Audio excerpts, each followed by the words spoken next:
helpless, disgraced, thrown away. Don't look at me like that.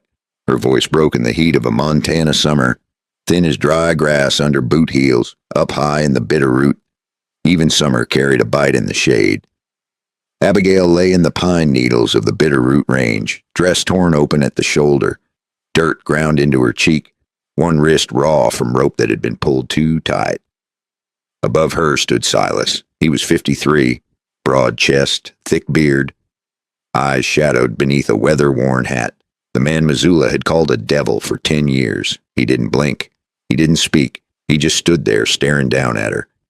A sound drifted through the trees, somewhere up the ridge. Saddle leather creaked and iron jingled. Not close yet, but headed their way. Silas heard it. He dropped the axe from his hand. It hit the grass with a dull thud.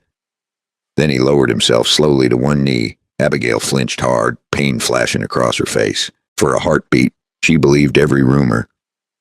That the mountain man took what he wanted, that no one would ever find her bones. Instead, his rough fingers pressed gently against the side of her throat. Counting, feeling, waiting, there, a pulse, weak but alive. His jaw tightened. He shifted his gaze to her wrist. The rope mark wasn't frayed, and it was smooth. Too smooth for ranch hemp. Too clean for trail cord. His eyes moved to the ground. Boot prints, deep heel, sharp edge, polished soap. Not the step of a hunter, not the stride of a cattle hand. Someone had dragged her here. Someone who wore town boots, not mountain leather. Silas lifted his head slightly. His eyes stayed steady, but not at her body, at the story, at the setup. They left you here, he said quietly. Her lips trembled. She tried to pull the torn fabric across herself. He stopped reaching when she recoiled again. He understood fear. The town had fed her plenty of it about him. Now, without another word, he shrugged off his heavy fur coat and laid it over her shoulders, covering what was left of her dress. He turned his face away while doing it. Not shame, respect. The leather creak sounded again, closer now. 2 horses, maybe 3. Missoula sat half a day's ride below these trees. If riders found her inside his cabin, broken and shaking, they wouldn't listen to explanations. The monster had finally been caught. Silas slid one arm under her back, the other beneath her knees, lifting her with steady control. She braced for roughness. She felt care instead. As he carried her toward the hidden cabin, he spoke low, almost to himself. They're counting on me. She blinked up at him. To finish what they started, down in Missoula, Marcus was pouring himself a drink with steady hands. He had dragged Abigail by the wrist. He had told her no one would believe a young woman over a landowner was standing. He had chosen this stretch of forest carefully, close enough to the mountain man's cabin, far enough that screams would die in the trees. If the girl vanished, the town would blame Silas. If she was found near his door, they would hang him. Either way.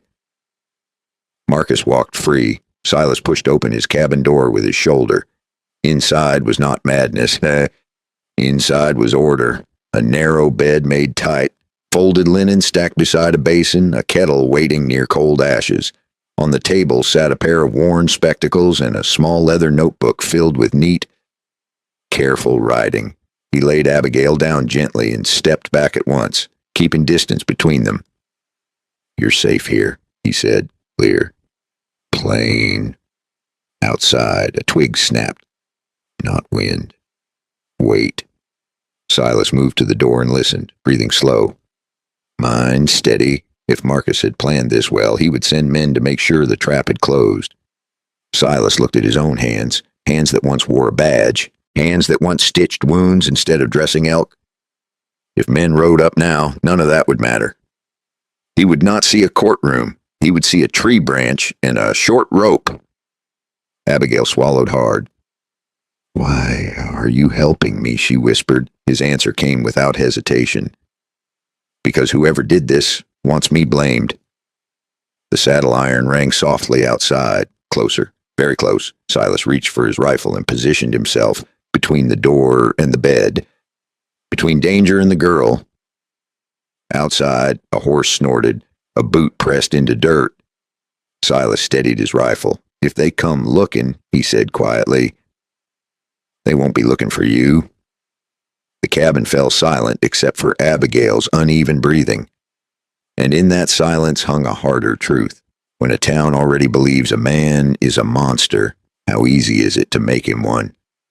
The cabin stayed quiet for a long moment after the boot pressed into the dirt outside. Silas didn't rush. Men who rushed made mistakes. Silas had seen panic get good men killed back when he still wore a badge. He eased the hammer back on his rifle, not loud enough to carry far, just enough to be ready. Another step. Then a voice from outside, low and careless. "Looks empty." A second man answered, closer to the door. He wouldn't leave tracks this open unless he wanted to be seen. Silas didn't look at Abigail. He kept his eyes on the door. His voice stayed calm. "If they knock, don't speak." She nodded under the heavy coat. Her breathing was still uneven, but steadier than before. The doorknob turned slightly, locked, a pause. Silas stepped forward and opened the door himself before they could force it. Two men stood there with dust on their boots and pistols at their hips. Town boots, polished, not mountain men. One of them squinted at Silas. "Well, I'll be," he muttered. "Still alive up here." Silas rested the rifle against his shoulder, not pointing it, not lowering it. "You boys lost." The second man tried to look past him into the cabin. "We heard a scream," he said. "Thought maybe something needed putting down." Silas held his ground. "Ain't heard nothing but wind." Long second passed. The first man sniffed the air like he expected to smell blood. Instead, he smelled boiled water and pine smoke. "You see a girl come through here?" the second man asked. Silas didn't blink. No, it was not a lie. They had not seen her. The men studied him. They were not brave enough to push inside without reason. Not yet. Finally, the first one shrugged. "If you do see anything," he said, hand resting near his pistol, "you let town know." Silas gave the smallest nod. They mounted up again. Leather creaked. Hooves shifted. Then the sound of horses faded slowly down the slope. This tale comes from old frontier accounts, retold with care so the lesson stays true. A few details are shaped for clarity, and the images are AI made to help you feel it. If it feels heavy tonight, rest easy. If you stay close, because the truth is about to surface. Silas closed the door, but didn't move away from it for several seconds. Only when the forest settled back into normal sound did he lower the rifle. Abigail's voice came soft from the bed. "They were looking for me." "Yes," he said. She swallowed. "He told them I ran." Silas turned to face her now. "Marcus told them what was useful." She studied him. "You know his name. I know his type." Silas poured more water into the tin cup and handed it to her again. He kept distance. She noticed that. Men like Marcus crowded. Men like Silas stepped back. "You're not what they say," she said quietly. He let out a short breath that might have been a dry laugh. "Most men aren't." He moved to the table and opened the leather notebook. Inside were clean lines of handwriting, named, dates, notes. He closed it again. "That rope mark," he said, nodding toward her wrist. "That wasn't ranch cord." She shook her head. "It was from the house." That confirmed it. Marcus had not acted in panic. He had planned. Silas stepped to the small window and looked out toward the lower trail. "If he sent two," Silas said calmly, "he'll send more." Abigail stiffened. "What do we do?" Silas answered without drama. "We don't wait." He gathered a small medical kit from a shelf and brought it over. "Hold still." He cleaned the cut along her wrist carefully. Quick, efficient. He had done this before. "You were a doctor," she said softly. "And a lawman." He paused for half a second. "Was that too?" She looked at him with something different now. Not fear. Curiosity. "What happened?" Silas wrapped the cloth around her wrist and tied it snug. Town needed someone to blame once before. He said, "I was convenient." He stood up straight again. "We'll go down to Missoula before dark." He'd learned it the hard way. After dark, men stop listening and start swinging ropes. Her eyes widened. "Back there?" "Yes." He checked the rifle and slung it across his back. Running makes guilt look real. She held the coat tighter around herself. "He'll kill me." Silas shook his head once. "Not in daylight. Not in front of witnesses." He moved toward the door again and listened. Nothing now but wind. "Can you stand?" She tried. Wobbled. He steadied her elbow without gripping tight. just enough to keep her upright. That's it, he said. Easy. Outside, the sky had shifted toward late afternoon gold. They didn't have long. As they stepped out of the cabin, Abigail looked back once. You could leave me, she said. No one would know. Silas adjusted his hat. I would. That was answer enough. They moved down the narrow trail, slow but steady. Halfway down the ridge, Silas paused and looked toward the valley. Missoula sat quiet in the distance. Small, peaceful from far away. Dangerous up close, once we're there, he said calmly. You speak clear and simple. No shouting, no panic. She nodded. And you? He looked straight ahead. I'll stand where they can see me. There was no fear in his voice, just acceptance of what might come. As they walked, Abigail finally asked the question that had been hanging between them. Why didn't you just leave town for good? Silas gave a small shrug. Some roots grow deep, even when the soil turns against you. She almost smiled at that. The trail widened as they reached lower ground, far behind them, unseen by either of them. Another rider turned his horse toward Missoula at a faster pace. Marcus would hear soon. And when he did, he would not stay calm. Silas felt it in his bones. This was not over, not even close. Before we head down into town, if you're still here, ride with me a little longer. And if you want more stories like this, subscribe, because the truth is about to walk right into Missoula. Now here's the question that matters. When they step into Missoula together, will the town see a monster leading a broken girl, or a man trying to bring the truth back down the mountain? The road into Missoula felt longer than it should have, not because of distance, because of eyes.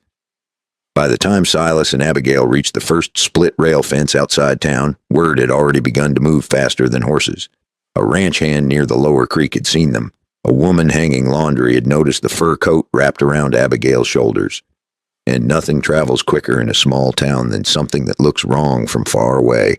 Silas walked half a step ahead, not dragging her, not hiding her, just steady. Abigail kept her chin up the best she could. Her wrist was bandaged, her cheek still bruised. But she was walking, alive. That alone was already ruining Marcus's plan. They stepped onto the main street just as late afternoon light stretched long across the wooden storefronts. Conversation slowed, then stopped. A blacksmith paused mid-swing. Two men outside the saloon straightened up. Someone muttered, "That's him." Silas didn't change pace. He'd walked this street before, years ago, wearing a badge instead of a rifle. Abigail felt the weight of every stare. She leaned closer to him, not out of weakness, but out of instinct. He didn't look down at her. He kept his eyes forward. From the sheriff's office doorway, Wade stepped out, hat low, expression unreadable. He took in the scene in one slow sweep. Silas, the girl, the bruises, the coat, and the crowd forming without being told to form. Well, Wade said, voice carrying just enough. That's something you don't see every day. Silas stopped a few feet short of him. Abigail felt the tension move through the air like heat before a storm. Wade's hand rested near his belt, not on his gun, but close enough to matter. You plan to explain this? Wade asked. Silas answered evenly. She was left up on my ridge. A murmur ran through the onlookers. Left. Up there. With him. Someone whispered. Abigail stepped forward before fear could stop her. I wasn't with him, she said, voice shaky but clear. I was left there. Heads turned. Now the story was splitting in two. Wade studied her face. The bruises were real, the rope mark visible. He noticed. Of course he noticed. He had worn a badge long enough to read injuries. You saying someone took you up there? Wade asked. Yes. Who? Abigail's throat tightened. For a second, Marcus's voice echoed in her memory. No one will believe you. She swallowed hard. My brother-in-law, she said. Marcus. The name landed heavy. A few men exchanged glances. Marcus was not loved, but he was respected. Money did that. Wade didn't react fast. That was a smart thing about him. He let silence stretch. Silas stood still, not speaking for her, not pushing. Let her voice carry its own weight. You understand what you're accusing, Wade said carefully. Abigail nodded. He dragged me. He said no one would question it if I disappeared near the mountain. The crowd shifted again. Now the looks toward Silas were changing, less certain, more curious. From down the street, the door of the mercantile opened. Marcus stepped out. Hat perfect, vest buttoned, smile thin. He walked toward them like a man stepping into a card game he already believed he would win. "Well now," Marcus said lightly. "What's all this?" His eyes moved from Abigail to Silas. There was a flicker there. Just a flicker. He had not expected both of them standing upright in daylight. "Abigail," he said, tone almost concerned. "We've been looking for you." She stared at him. "You left me there." A ripple went through the crowd. Marcus let out a small laugh. "She's confused," he said smoothly. "She ran off after an argument. I've been worried sick." Silas finally spoke. "She didn't run uphill." Marcus's eyes snapped to him. "Funny," Marcus replied. "Coming from a man who lives where no one can see what he does." That stirred the old rumor again. The word monster didn't need to be spoken. It was already hanging there. Wade stepped between them slightly. "Enough," he said. "We'll sort this proper." Marcus nodded quickly. "Of course. Bring her home. We'll talk private." "No," Abigail said at once. Her voice shook, but she didn't lower it. "I'm not going back there."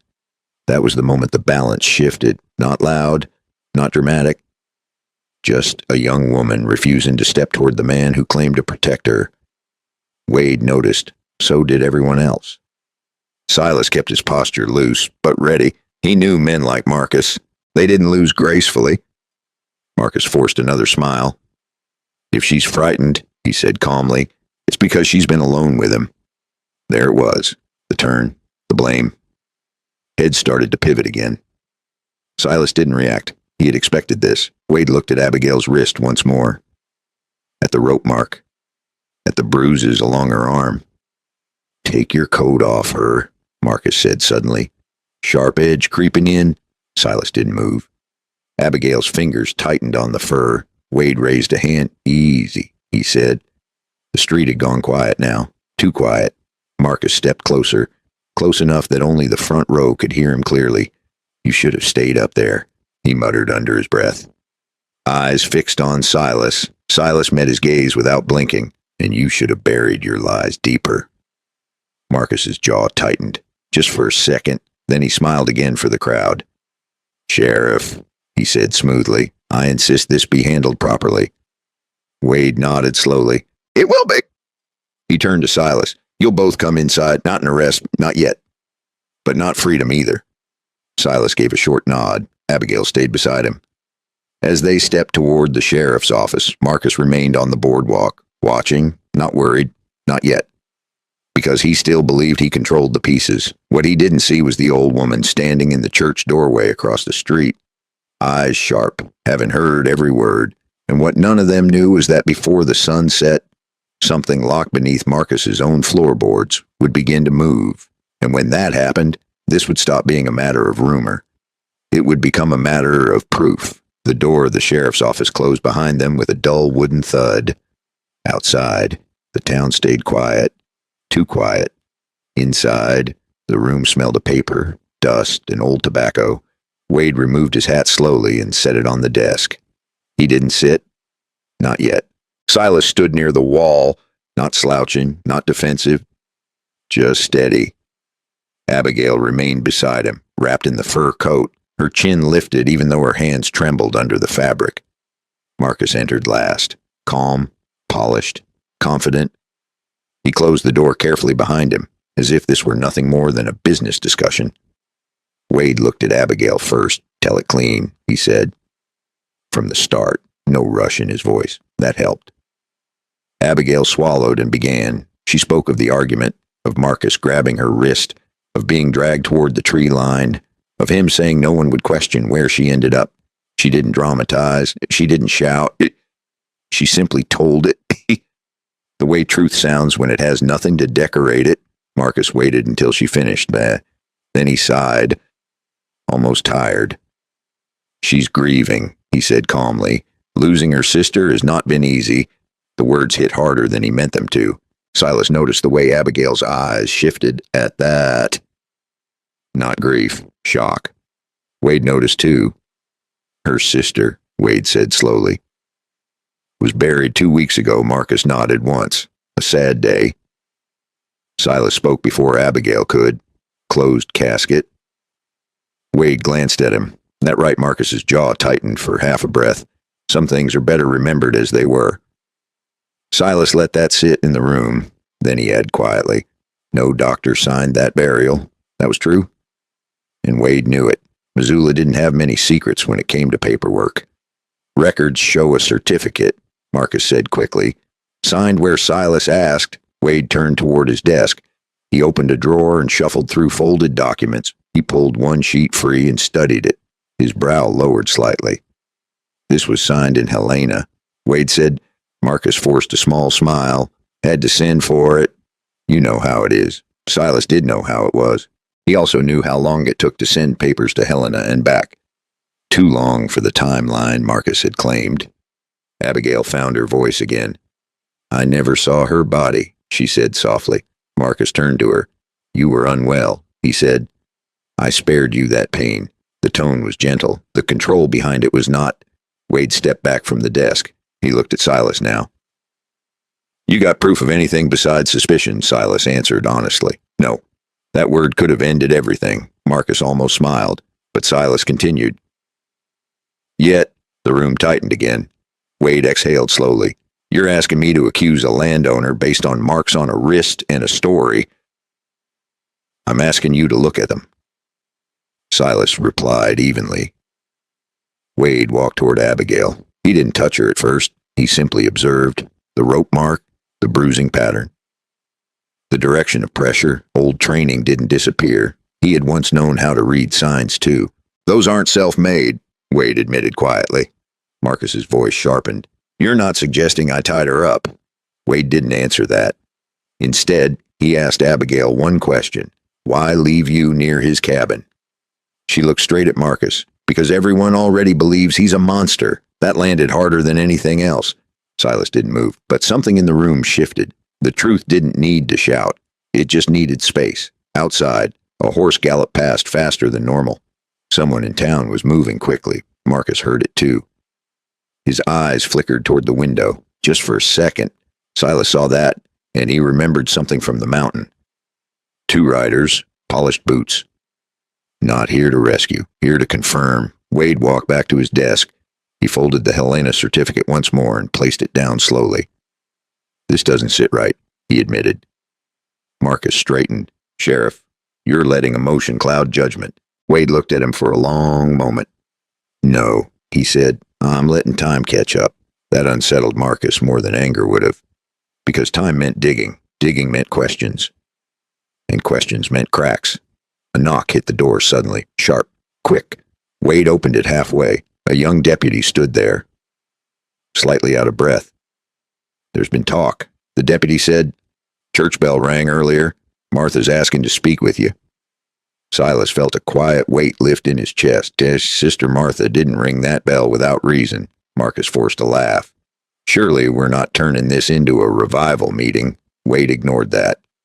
He turned back to the room. Everyone stays, he said. Marcus's smile faded for the first time. You can't detain me without charge. I'm not detaining, Wade replied calmly. I'm observing. Abigail looked at Silas. For the first time since the forest, she didn't look afraid. She looked hopeful. And hope can be more dangerous to a guilty man than any rifle. Outside. Footsteps approached. Slow, measured, older. Sister Martha didn't rush. She entered the office with steady eyes and folded hands. She looked at Abigail first, then at Silas, then at Marcus.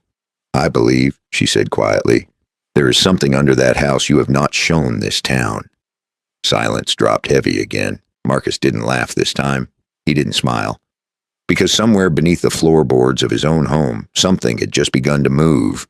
And if what Martha suspected was true, this was about to become more than accusation. It was about to become discovery. The question now was simple. Would they reach that house before Marcus did? Wade didn't raise his voice. He didn't need to. Sister Martha's words had done the job for him.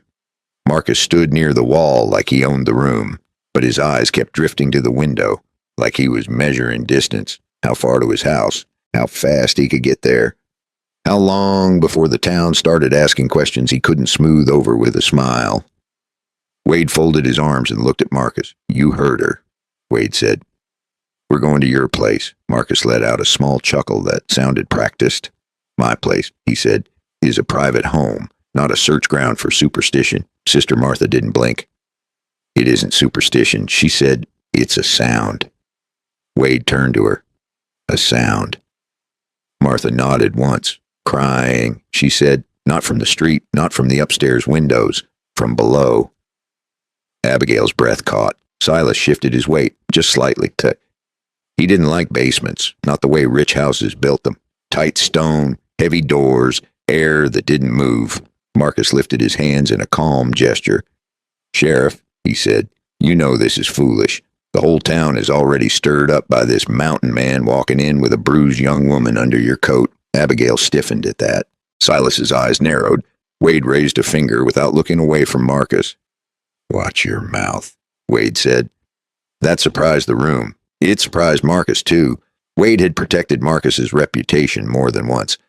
Not because he admired him, because Missoula was the kind of town where a man with money could cause trouble for a man with a badge. Wade looked at Abigail again. You said he dragged you. Wade said, you said he left you on the ridge. Abigail nodded. Wade looked at the rope mark on her wrist one more time. Then he looked at Silas. You found her, Wade said. Silas nodded. And you didn't hurt her. Silas didn't answer. He didn't need to. The coat on her shoulders answered for him. Wade exhaled. Then he made a decision that was half law and half gut. All right, he said. We walk over there, and we do it clean. Marcus's smile returned for half a second. Good, Marcus said. Then you'll see there's nothing. Wade's eyes stayed cold. If there's nothing, Wade said, you'll have nothing to fear. They stepped outside together. The street had grown crowded. Not a mob, not yet, but a thick knot of curious faces, men with work hands, women with folded arms, a couple of boys standing on barrels just to see better. Missoula didn't have much entertainment on a weekday. A monster walking into town with a bruised young woman was better than a circus. Silas felt the familiar itch under his skin, the old feeling of being judged before he spoke. Abigail stayed close to his side, not clinging, just matching his pace. Sister Martha walked a few steps ahead, calm as a Sunday morning. Wade led, hands visible, posture firm. Marcus walked last, still smiling, still polite, still trying to look like the adult in the room. As they moved down the boardwalk, someone muttered, He's taking them to Marcus's. Another voice answered, About time. Marcus turned his head slightly and gave a friendly nod to a man he barely knew. That was his gift. He could treat a stranger like an old friend, right up until the moment he needed the stranger to stay quiet. Silas watched him do it and felt his stomach turn. Halfway to the house, Wade slowed. He fell back one step until he was beside Silas. His voice dropped, low enough that only Silas could hear. Don't make me regret this, Wade said. Silas didn't look at him. You won't, Silas replied. Wade hesitated. Then he spoke again, softer. This town, Wade said, doesn't forgive easy. Silas finally glanced at him. I know. Wade swallowed. For the first time, there was something tired in his eyes. Not fear of Silas, fear of Marcus. Wade's hand brushed his belt, then moved away, like he was reminding himself not to reach for comfort. You ever had someone hold a knife to your throat? Wade murmured, but they did it with a smile. Silas understood what that meant. Who? Silas asked. Wade didn't answer directly. He just said, keep your eyes open when we get inside. Abigail heard enough to sense it. She looked from Wade to Silas, then to Marcus walking behind them. Marcus's smile never changed. But his pace had. He was hurrying now, just slightly, trying to be the first to his own door. Sister Martha saw it too. She stopped at the corner, turned, and let the group catch up. Then she spoke loudly enough for the street to hear. We go together, she said. It was a simple line, but it worked like a rope around Marcus's waist. He couldn't run without looking guilty. He couldn't push ahead without looking eager. He smiled again and spread his hands. Of course, he said, together. Marcus's house stood just off the main road, bigger than most, with trim posts and clean windows. It looked safe. It looked respectable. That was the point. Wade stepped onto the porch and knocked once, sharp and official. A moment later, the door opened. A maid looked out, startled by the crowd. Marcus stepped forward before she could speak. "It's fine," he told her. "Go on." She retreated quickly. Wade entered first. Silas followed. Abigail and Martha came behind. Marcus closed the door like he was sealing a jar. Inside, the air smelled like lemon oil and expensive soap. It was the kind of smell that told you money lived here. Wade scanned the room. No sudden moves. Wade said, voice calm but firm. Marcus laughed softly. "Sheriff," he said, "you act like I'm hiding bandits under the rug."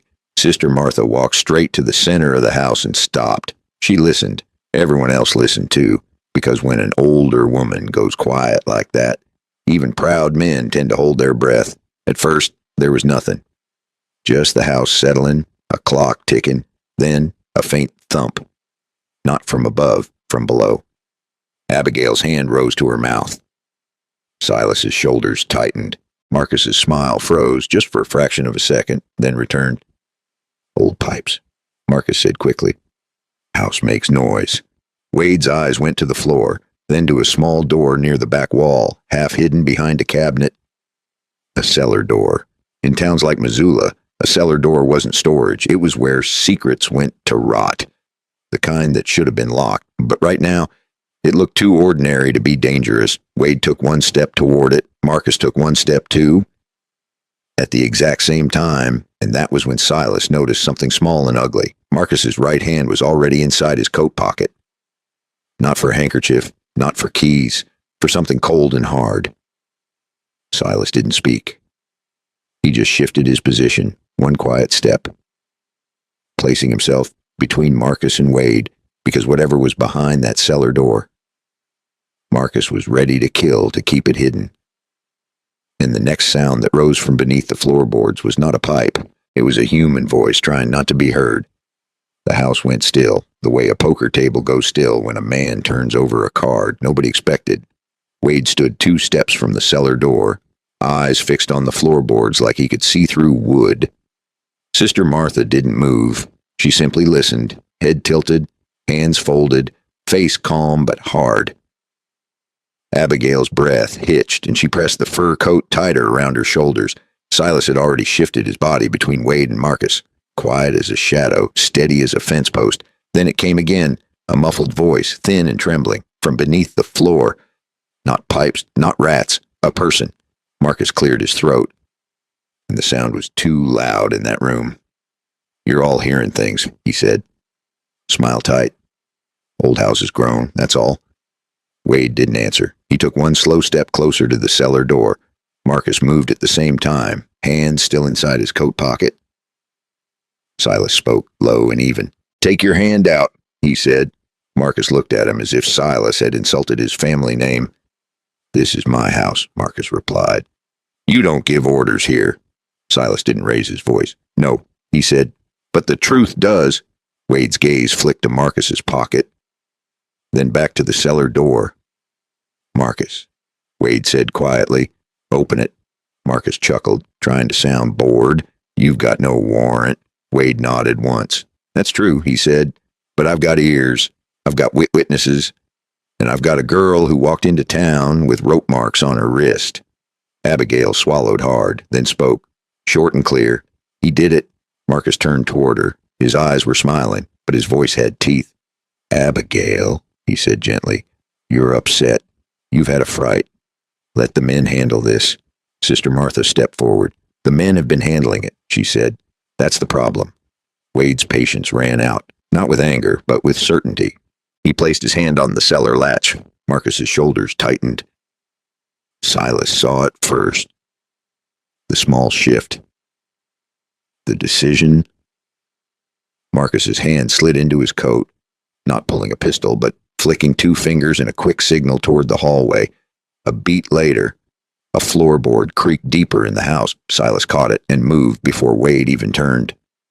Not Marcus's gun, someone else's. A quiet pistol, meant for close rooms and quick endings. The maid, somewhere behind them, gasped softly. Abigail froze. Wade didn't flinch, but his jaw clenched. Silas moved, not fast like a brawler, fast like a man who knew exactly where a gun would point, and how much time a finger needed to pull a trigger. He grabbed Marcus's wrist and drove it down toward the floor. A pistol barked from the hallway, and the shot chewing wood near the baseboard, loud enough to turn the whole room to stone.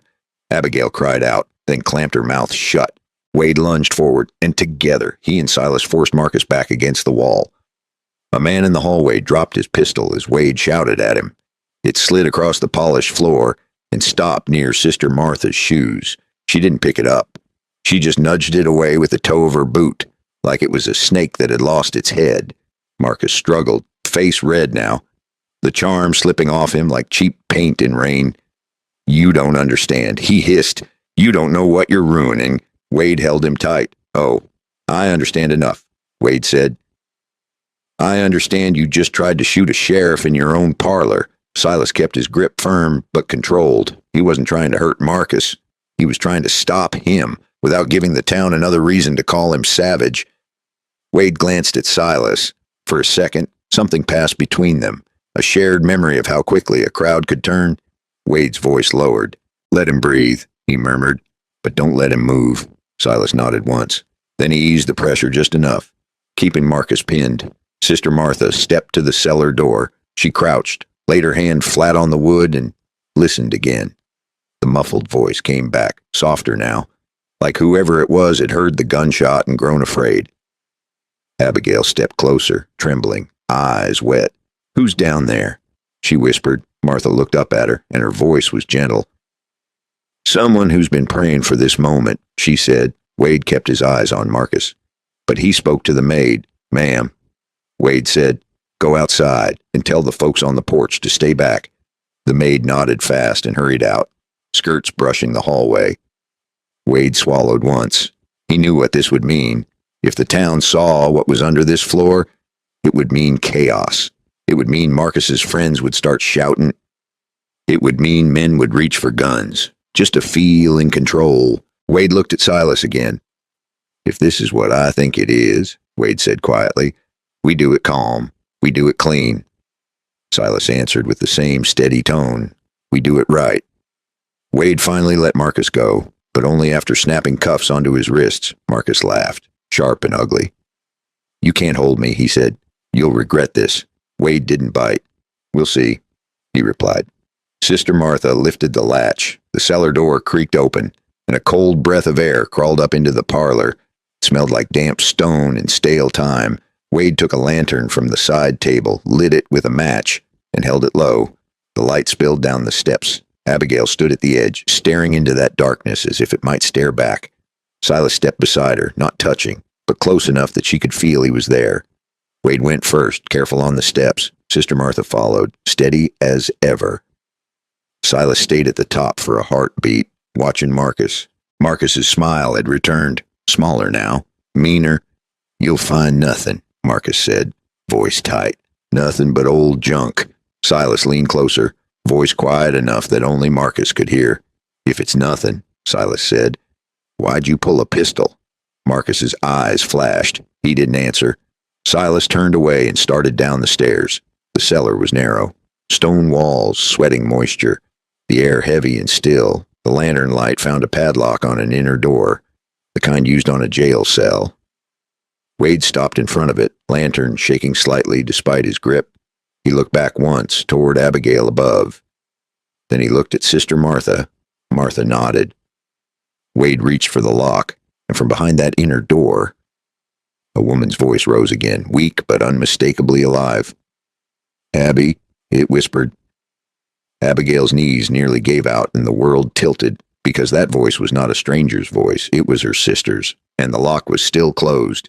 Abigail didn't walk down the cellar steps so much as she floated, like her body forgot how to weigh anything. That voice had said her name, not Abby as a guess, not Abby like a stranger reading a label, Abby like only family said it.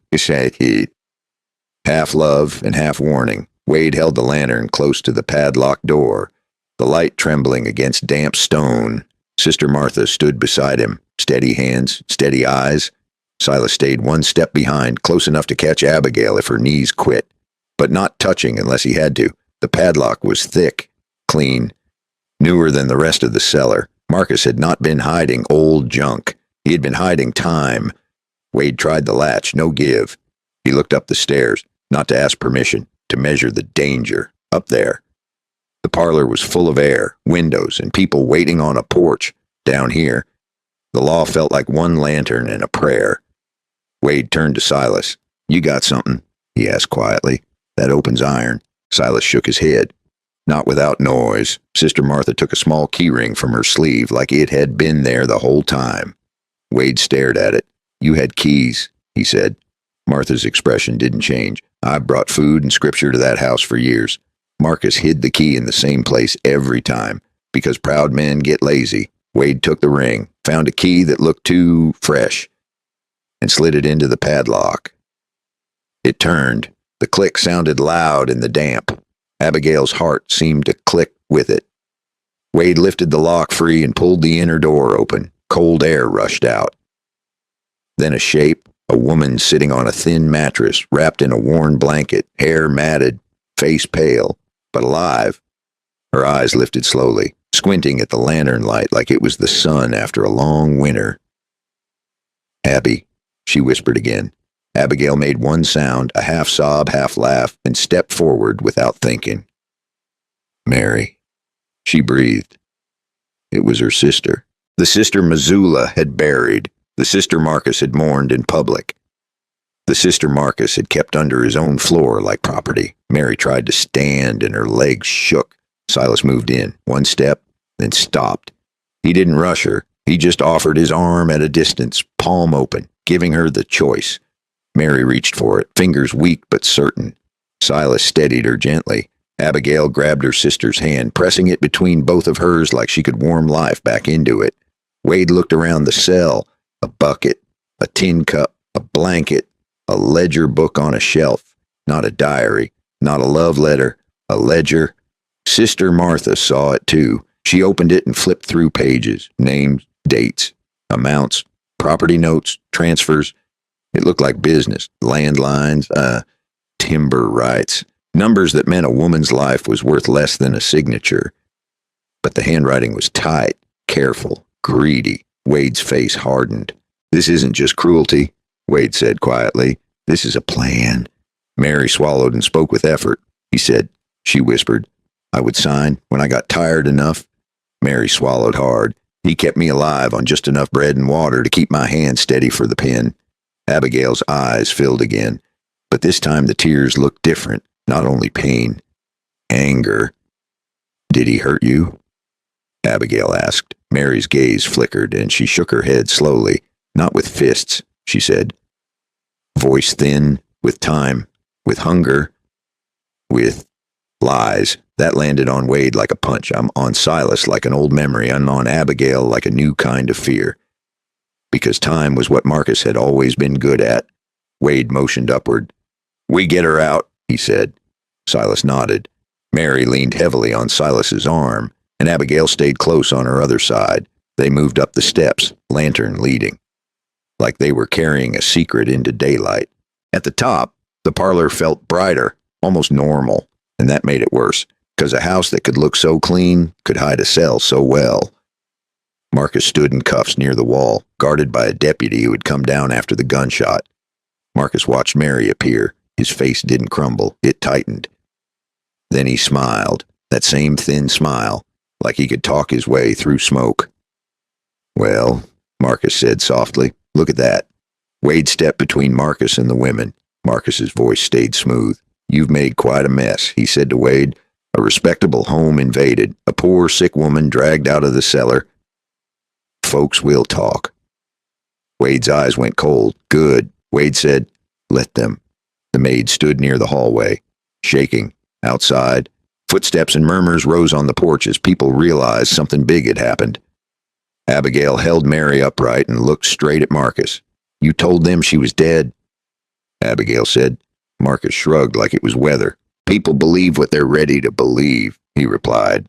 Silas's jaw tightened. He had heard that line before in different clothes. That was how men justified ruin. Wade moved to the front door and opened it. The porch was full. Neighbors. Shopkeepers. Men with suspenders and hat brims pulled low. women with hands over mouths. They saw Mary, and the sound that came out of that crowd was not cheering. It was a stunned inhale, like the whole town forgot to breathe. Sister Martha stepped forward, voice clear but not loud. "This is Mary," she said, "alive." The crowd shifted, faces changing as if someone had turned a mirror on them. Abigail felt it. That strange moment when a town realizes it has been wrong. Not because it wants to be good, because the proof is standing right there. Wade raised a hand. "Marcus is under arrest," he said. "Attempted murder, unlawful imprisonment, and whatever else this ledger points to." Marcus laughed once, sharp. "You really think this ends me?" he said. "You really think I don't have friends?" Wade's voice dropped. "Maybe you do," Wade said, "but you don't have daylight anymore." Abigail looked at Silas. For the first time since the forest, people were not staring at him like he was a monster. They were staring like they didn't know what to call him now. Mary leaned closer to Abigail and whispered something that made Abigail's face go still. Then Abigail turned to Wade, voice urgent. "He's not done." Abigail said. Wade frowned. "What do you mean?" Mary swallowed hard, then spoke louder, forcing the words out. "He said," Mary whispered, "if he ever got cornered, he'd burn the house down with everyone in it." And Marcus, standing in cuffs, smiled like a man who had just remembered he still had one last match. Marcus smiled like a man who believed fire could still save him. Wade saw it too. That kind of smile does not come from hope. It comes from a plan that has already been set in motion. "Out," Wade ordered sharply. He didn't shout. He didn't panic. But something in his tone made the porch crowd move fast. Silas felt it before he saw it. The faint smells. Oil. Not cooking oil, lamp oil. Too strong for a quiet afternoon. Abigail tightened her grip on Mary. Mary's voice trembled. "He kept barrels," she whispered. "Down the hall. For winter." Marcus tilted his head slightly. "You can't prove that," he said softly. Silas didn't answer him. He turned toward the hallway that led deeper into the house. The air there felt heavier. Still, wrong. Wade snapped to the deputy. "Get the crowd back from the porch." The deputy hesitated.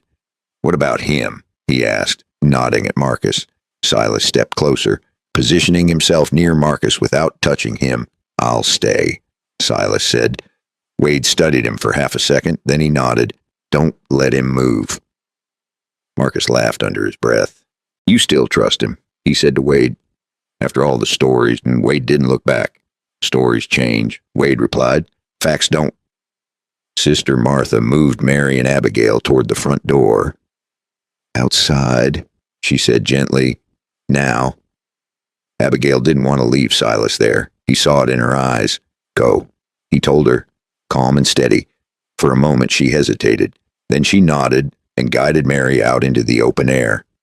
The porch emptied fast. People scattered into the yard and the street, murmuring, confused. Some still didn't understand. They would soon. Inside, the house felt too quiet. Silas watched Marcus's hands carefully, cuffed, but calm, too calm. "You're running out of moves," Silas said quietly. Marcus looked at him with something close to admiration.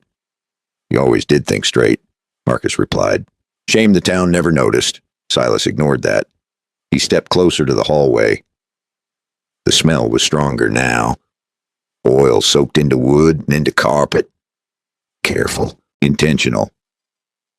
Wade returned from the back of the house, jaw tight. "He's poured it along the baseboards," Wade said low, "all the way to the rear door." Marcus shrugged. "A precaution," he said lightly, "in case of thieves." Silas glanced toward the kitchen. A stove, hot coals. One good spark would be enough. "You planning to light it yourself?" Silas asked. Marcus's smile widened. "Who says I have to?" The words settled heavy. Silas moved fast then. He grabbed Marcus by the collar and shoved him hard against the wall. "Not rage, control. Who else is here?" Silas demanded. Marcus's eyes flicked toward the back of the house. That was enough. Wade turned and ran toward the kitchen. Silas dragged Marcus with him. In the back room, a young man stood frozen near the stove. One of the riders from the mountain. Polished boots, pale face, a match in his hand. He looked barely 20, too young to understand how permanent fire could be. Wade barked, Drop it. The young man hesitated. That was the mistake. Silas lunged forward, still holding Marcus by the collar, and kicked the match from the boy's hand before it could strike. It skidded across the floor.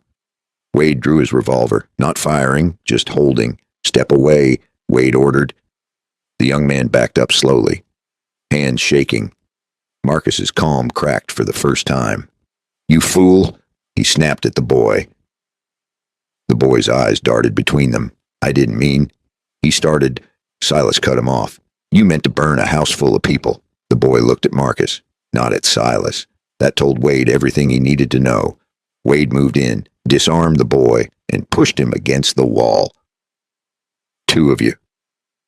Wade muttered, "That's your last card." Marcus's breathing had changed now, still smiling, but thinner. Silas leaned close enough that only Marcus could hear. "You would have burned her," Silas said quietly. "Your own wife." Marcus's eyes went cold. She stopped being useful. That was it. That was the truth. Naked and ugly. Silas released him slowly. Not because he forgave him, because he understood him now, and understanding a man like Marcus was more dangerous than hating him. Wade looked around the kitchen. "Get water." He ordered the deputy who had followed in. "Buckets. Now." The deputy ran. Silas walked back through the hallway, scanning the baseboards where oil had darkened the wood. He grabbed a rag from a side table and began wiping, fast and methodical. Wade joined him. No speeches, no drama, just men stopping a fire before it began. Outside. Abigail watched smoke that had not yet risen, heart pounding in her throat. Sister Martha stood beside her, steady as ever. "It will hold," Martha said softly. Abigail wasn't sure if she meant the house or Silas. Inside, the last of the oil was wiped away. The stove door was shut tight. The match lay broken on the floor. Wade straightened and looked at Marcus. "You're done," Wade said. Marcus didn't argue. He didn't plead. He just looked past Wade, past Silas, toward the open doorway where the whole town could see, and for the first time, he didn't look like a man in control. He looked like a man calculating distance, not to the porch, not to the crowd, but to the back door, to the alley, to the horses tied behind the house. Silas saw that look. He had seen it before, the look of a man who would rather run than answer. And just as the deputy stepped forward to move Marcus toward the front, a gunshot cracked from somewhere outside, not from the kitchen, not from Wade, from the yard, and Abigail screamed. The gunshot cracked across the yard like a board snapping in winter. For one heartbeat, everything froze. Then Silas moved, not toward the sound, toward Abigail. Because whatever came next, he knew one thing for certain. He would not let fear take her again. Outside, a horse reared and pulled loose from its hitch. One of Marcus's hired men had tried one last desperate move, firing into the air to scatter the crowd and clear a path. But the crowd didn't scatter. Not this time. Men who had watched in silence all afternoon stepped forward instead of back. Wade burst through the front door, revolver drawn, and the deputy tackled the shooter into the dirt before a second shot could ring out. The yard filled with shouting, boots pounding, dust rising, but it ended as fast as it began. No fire, no escape, no final trick. Marcus stood in cuffs in his own doorway, watching his last plan collapse like rotten timber. He looked smaller now, not because his body had changed, because his power had. Mary stood upright beside Abigail, weak but unbroken. Sister Martha placed one steady hand on each of their shoulders. And the town of Missoula, for the first time in a long while, saw clearly. They had believed rumors about a mountain man. They had trusted a polished smile over quiet character. They had almost let fear decide truth.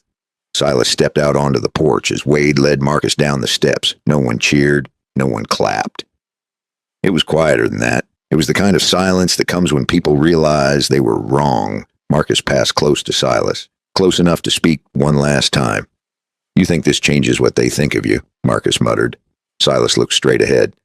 "It changes what I think of me," he said calmly. And that was enough. Mary's story spread faster than any rumor ever had. The cellar, the ledger, the lock.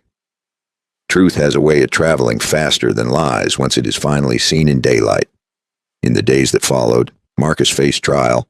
Not a rope, not revenge, a trial, because justice is stronger when it is steady. Silas didn't return to the mountain right away. He helped Wade straighten out the ledger entries, helped Mary find a doctor, helped Abigail stand in front of people who once whispered and now listened. And something quiet started to shift in town. Not overnight, not for everyone, but enough to prove the rumor had cracks. Now let me step out of the story for a moment and speak to you directly. I have told many stories like this over the years, and what always stays with me is not the gunshot or the cellar door. It is the moment a man decides who he is when everyone else has already decided for him. I have seen men spend half their lives trying to outrun a rumor. I have seen others become exactly what they were accused of because it felt easier than fighting back. Silas chose something different. He chose steady over loud. He chose dignity over revenge. He chose to protect, even when protection could have cost him everything. And I ask myself sometimes, how often do we let other people's opinions write our story? How often do we step back from doing what is right because someone might misunderstand us? Abigail could have stayed silent. Mary could have given up. Wade could have protected his comfort instead of the truth. Each of them made a choice in a moment that mattered. So here's the question I leave with you. When your name is on the line, when your character is questioned, when the crowd is not on your side, do you stand steady or do you shrink? Another question. Are you judging someone in your own life based on rumor instead of evidence? Are you letting fear keep you from speaking a truth that needs daylight? If this story meant something to you, if it reminded you that quiet strength still matters, go ahead and press like so more people can hear it. Subscribe to the channel if you want more stories that carry a little grit and a little wisdom with them. We do not just tell tales here, we look for lessons. And before you go, tell me something simple in the comments. What time is it where you are right now? And where are you listening from? I read those more often than you might think, because this is not just a story about a mountain man. It is about the moment you decide who you are when no one is clapping. Silas once asked himself whether a town that believed he was a monster would ever see him differently. The better question turned out to be this. Could he live with himself if he didn't try? That is the kind of question worth carrying long after the dust settles. And if you have ever felt misunderstood, misjudged, or counted out, maybe this is your reminder. Stay steady, stay honest. Let the truth walk beside you long enough, and eventually even a whole town has to make room for it. And a few weeks later, folks in Missoula saw something else they never expected. Silas, the man they once called a devil, walking into church with his hat in his hands. Abigail sat near the front, not hiding, not afraid. When Silas looked at her, he didn't look away this time. Not with hunger, with honor. And when she reached for his hand, the whole town finally understood. The mountain man kept staring, not because he owned her, because he finally believed he deserved a life in daylight. He'd paid for it in silence, and then he had a wife.